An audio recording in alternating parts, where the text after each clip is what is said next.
Hi you guys, welcome to chapter 11. I'm still sitting on my stairs reading, and maybe you're interested in why I do that. Since I was a little girl, I've always liked sitting next to the windows on stair steps to read a book. And we're in the middle of Pippi and the South Seas, or I should say we're almost at the end. And we're on chapter 11. And chapter 11 is called Pippi Leaves Kerkerdut Island. And there's a picture of her dad. He looks like he's waving goodbye. Let's find out. Wonderful days followed. Wonderful days in a warm, wonderful world full of sunshine. With the blue sea glittering and fragrant flowers were everywhere. Tommy and Annika were by now so tan that there was hardly any difference between them and the sand, and every spot on Pippi's face was covered with freckles. This trip will turn out to be a real beauty treatment, she said gaily. I have more freckles, and therefore I'm more beautiful than ever. If I keep this up, I shall be irresistible. Momo and Moana and all the other little children on the island already considered Pippi irresistible. They had never had such a good time before, and they were as fond of Pippi as Tommy and Annika were.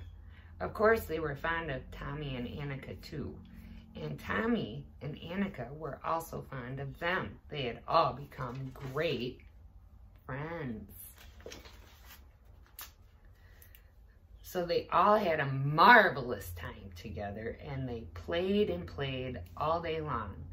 And often they would go up to that cave and play. Pippi had taken blankets there, and when they wanted to, they could sleep overnight and be even more comfortable than they were the first time. She had also made a rope ladder, which reached all the way down to the water below the cave, and all the children would climb up and down on it and swam and splashed to their little heart's delight. But it was perfectly safe to swim now. Pippi had blocked off a big section with a net so that those terrible sharks couldn't get in. It was such fun to swim in and out of those caves filled with water. Even Tommy and Annika had learned to dive for oysters. The first pearl that Annika found was huge, and it was a beautiful pink one. She decided to take it home with her and have it made into a ring, which she would wear as a souvenir from the island.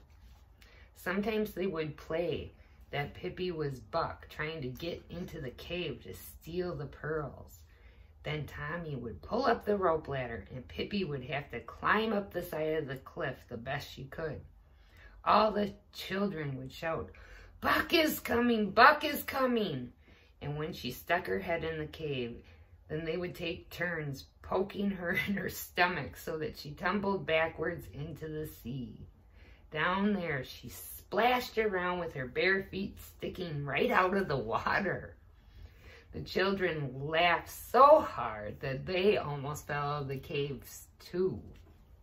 When they got tired of being in the cave, they would play in their bamboo huts. Pippi and the children had built it, though of course Pippi had done most of the work. It was a big square made of thin bamboo cane, and you could climb around inside of it and on top of it too. Next to the hut was a tall coconut tree. Pippi had hacked steps into it so that you could climb all the way to the top. The view was absolutely wonderful from up there. And between two other coconut palms, Pippi had rigged up a swing of hibiscus fiber. It was marvelous because if you swung as high as the swing could go, You could throw yourself out into the air and land in the water below to go swimming. Pippi swung so high and flew so far out into the water that she had said, "One fine day, I'll probably land right in Australia, and then it won't be much fun for the one who gets me on the head." The children also went on expeditions into the jungle. There was a high mountain and a waterfall that cascaded over a cliff. Pippi had made up her mind that she would go down the waterfall in a barrel. She brought along one of the barrels from the Hoptoad ship and crawled into it. Momo and Tommy closed the lid and helped to push the barrel over the waterfall. It bounced down with tremendous speed and it broke. All the children saw Pippi disappear into the tumbling, rumbling water, and they didn't think they would ever see her again. But all of a sudden, she dived up and climbed ashore, saying, "They certainly go at a fast clip, them water barrels." And here is a picture of Pippi going down the waterfall. Oh, it's a tall one. And there it is breaking. I'm glad Pippi's not a real little girl. She could have been hurt.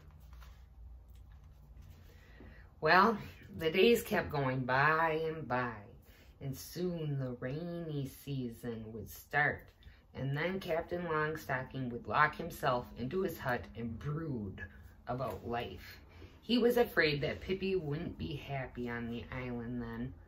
More often lately, Tommy and Annika would find themselves wondering how their mother and father were. They were anxious to get home for Christmas, so they weren't as sad as you might expect when Pippi said one morning, "Hey, Tommy and Annika, how would you like to go back to the Villa Kula for a while again?" Of course, for poor Momo and Moana and all the other new friends, it was a sad day when they saw Pippi and Tommy and Annika go on board the Hoptoad for their voyage home. But Pippi promised that they would come back to the island, and all their new friends had made wreaths of white, beautiful flowers, which they hung around the necks of Pippi and Tommy and Annika as a farewell gesture. Their song of farewell sounded sad as they followed the ship out to the sea. Captain Longstocking was also standing on the beach. He had to stay behind in order to rule. Fridolf had taken it upon himself to get the children home, and Captain Longstocking slowly and deliberately blew his large nose into a big pocket handkerchief, and then he waved goodbye. Pippi, Tommy, and Annika cried, and the tears streamed down their faces as they waved goodbye to Captain Longstocking and all their new friends, as long as they could see them in sight. The Hoptoad had a fair wind behind her during the whole voyage home.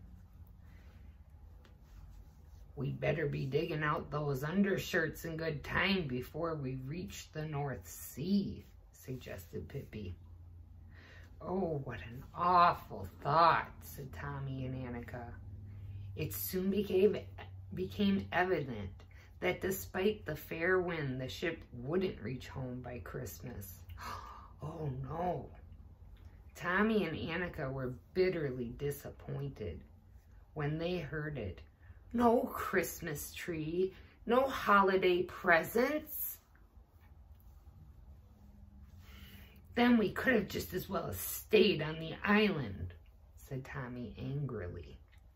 Annika thought about her mother and father and knew that she would be glad to get home, no matter when. But it certainly was sad that they were going to miss the holiday. They both felt the same about that. One dark night at the beginning of January, Pippi and Tommy and Annika spotted the lights of a little town far off, twinkling a welcome. They were back home again. "Well, now we have this trip behind us," said Pippi as she walked down the gangplank with her horse. No one was at the port to meet them because no one had known when they would get home. Pippi lifted Tommy and Annika and Mr. Nielsen onto the horse, and they rode home towards the Villa Kula. The poor horse had a hard time.